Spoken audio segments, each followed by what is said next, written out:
everyone, welcome to the Vise Squad. My name is Tiffany, but my friends call me Tiff. You can find me on Instagram and Facebook at South Dakota Fly Girl. I'd love to see you guys over there. Today on this Vise Squad episode, I'm going to be showing you all how to tie a super killer coho fly.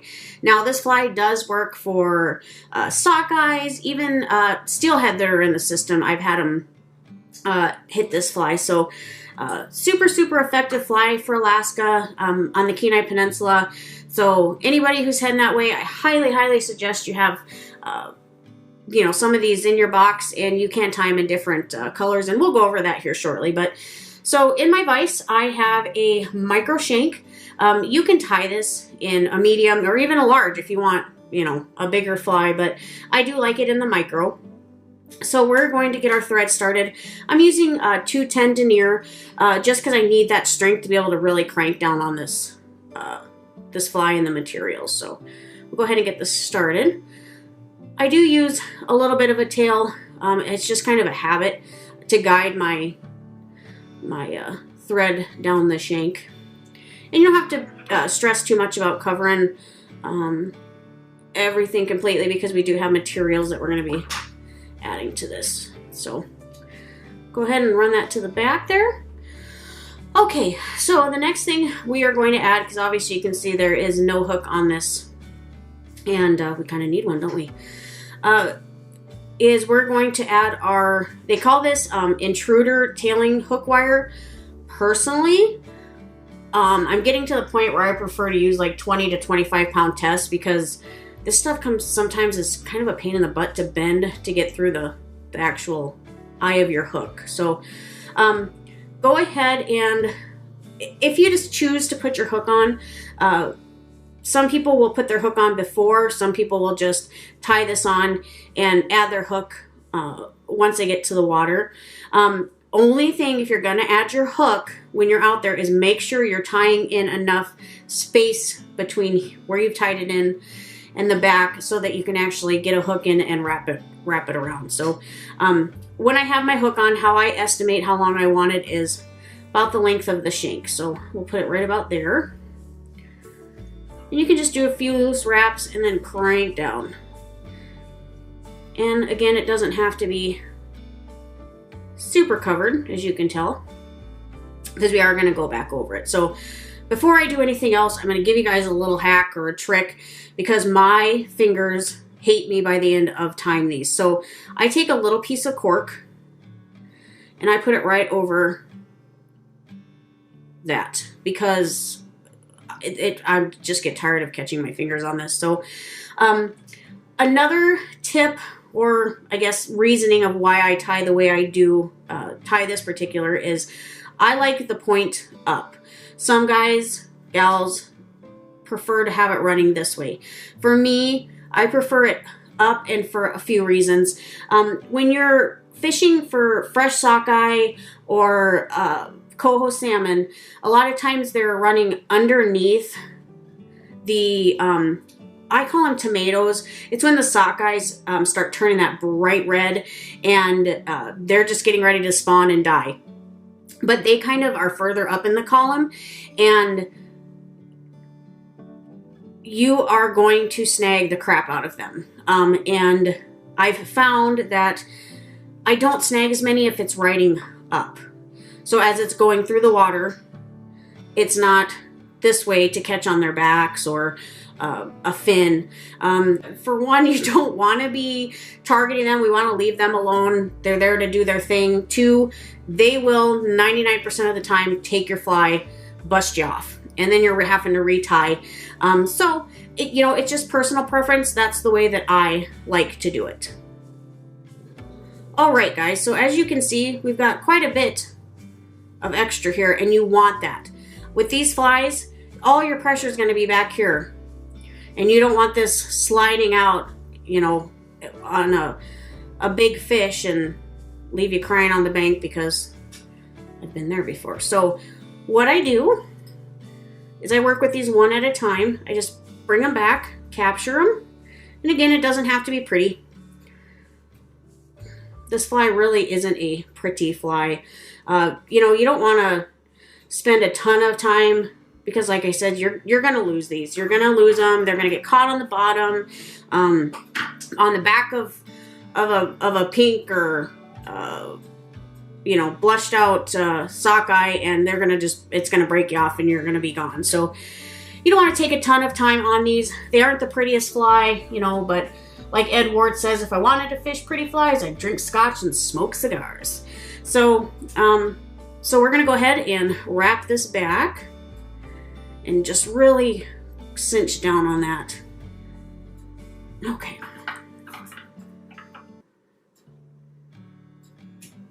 Just snip that off. Snip that one off. We're gonna wrap back here. And wrap forward. And I'm gonna wrap just a little bit just to build that up. Again, not really necessary, but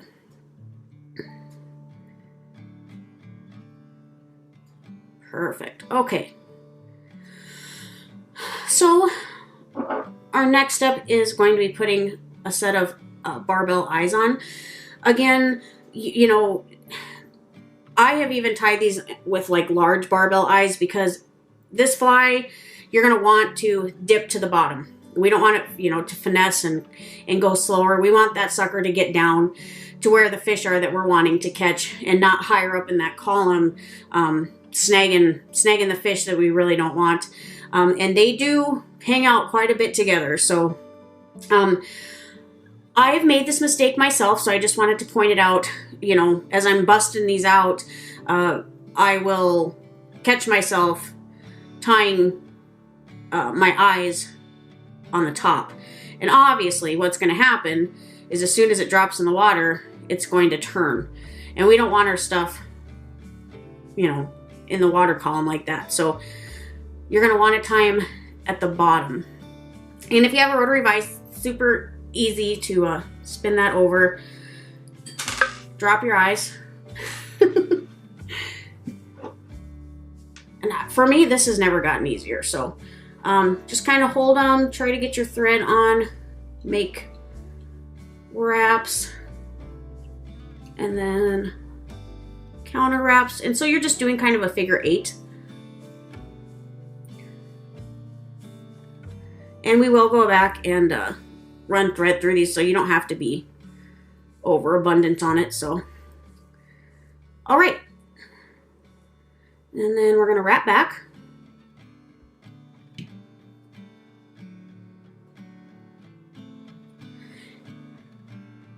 And the next thing we're going to tie in is pearl diamond braid. And it's got a little bit of a shine to it. Hopefully you can see that. Go ahead and capture that at the back.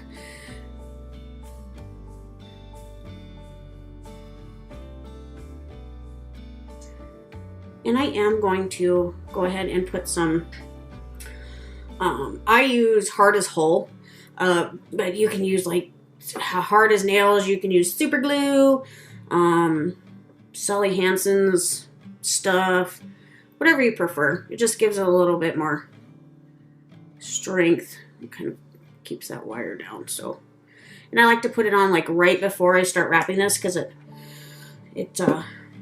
gives a little bit more strength there. Wrap that forward. Okay, and then you're just going to do touching turns with this stuff.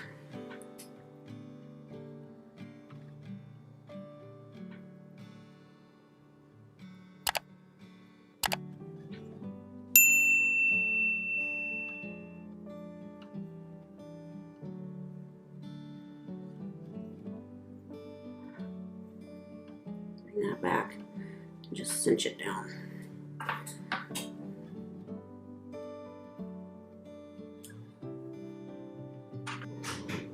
Alright guys, so our next step is going to be adding our rabbit strip to the back.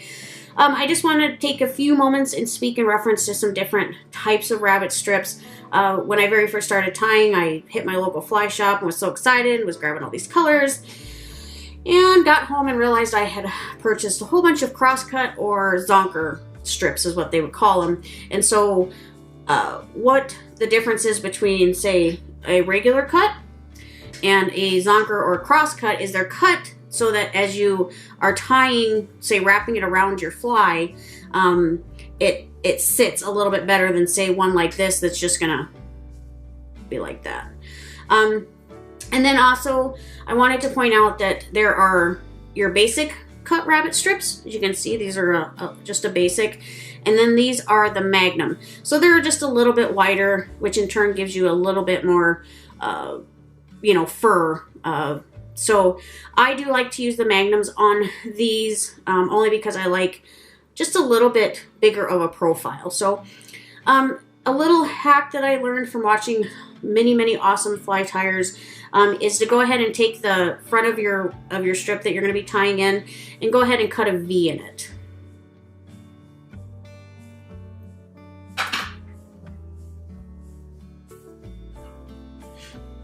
So, ooh, rabbit hair everywhere. As you can see, hopefully that comes up, it's a V, so it's a little bit easier to capture and it doesn't make the front of your head quite as bulky. So we're gonna go ahead and lay that on here. And we don't wanna crowd the eye too much because we are gonna be putting some material on the front. We'll go ahead and wrap this. Capture that. Okay. And then I do like to check to see, I like to have the end of my rabbit strip at the end of my hook, and that looks perfect. So as you can see, right now it's kind of like, it's laying there. So to give it a little bit of bulk, I will bring the rabbit strip forward, a few wraps, and then we are going to make just a ball of dub, essentially. I like to use either pearl or UV pearl, but you can honestly use anything. This pattern I've tied in pink, I've tied in chartreuse, I've tied like this body with purple, and they all work phenomenally. I personally believe, and I know, you know, it's kind of controversial, so it just, my personal thought is, you know, once these fish hit the rivers, they're not really eating. You know, that's what at least I've experienced. They're more just hitting this stuff because it's torqued them off that it's in their area. So, you know, these flies definitely aren't finesse flies. They're just kind of big and bulky and like, hey, I'm here, eat me. Or don't eat me and just hit it. So I do prefer to go in and kind of pluck out a little bit of this, just because it, you know, once it's flowing in the water, it's going to catch that light. So there we go. Now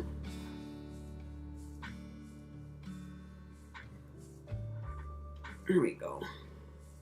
It just gives it a little bit more body right there.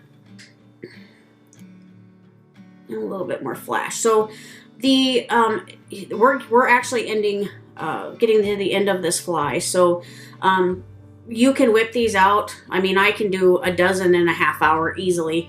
You don't want to take a whole lot of time on these flies, only just because, to be super honest, you're going to lose them. Whether it's getting stuck on the bottom, getting stuck on you know, the back of a sockeye and I'm just ripping you off.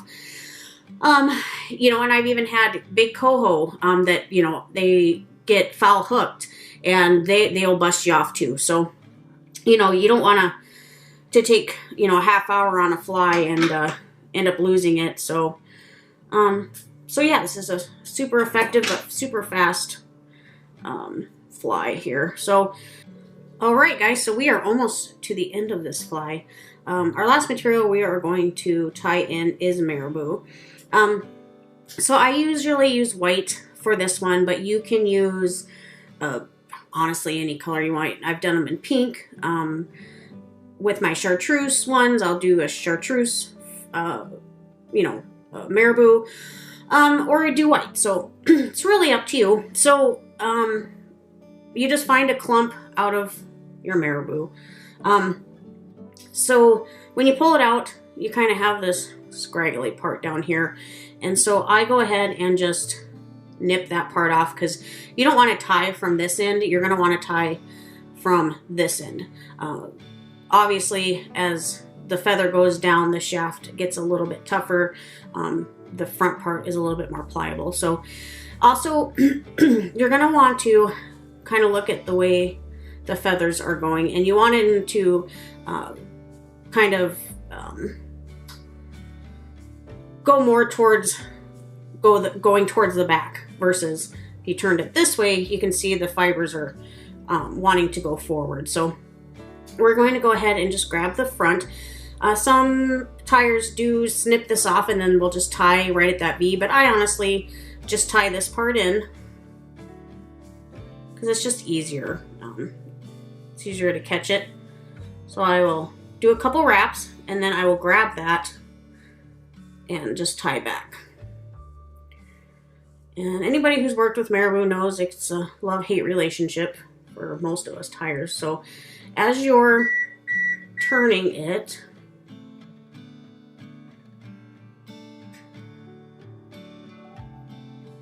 just kind of pull your fibers back. And I don't think I'm going to use this whole feather because you don't want it too bulky. Kind of want it transparent in the water, so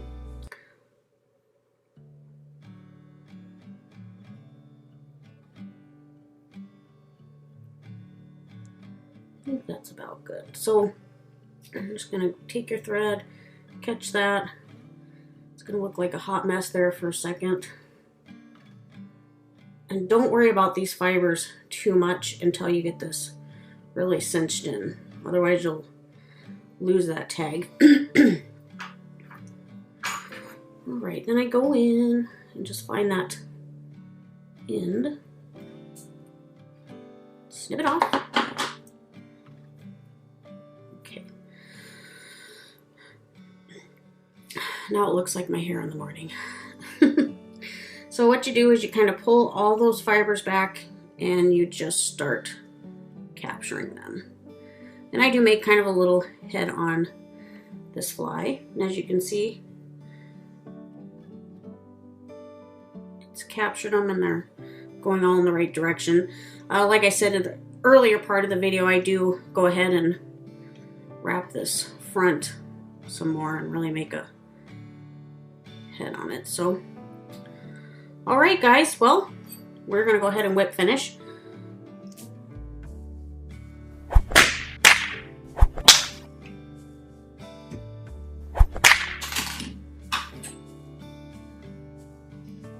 Nip us off here. Oops. And then I do like to apply a little bit of that harder nails or head cement, or whatever you want to call it.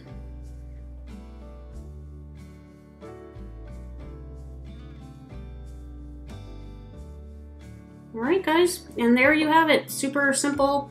You can crank them out.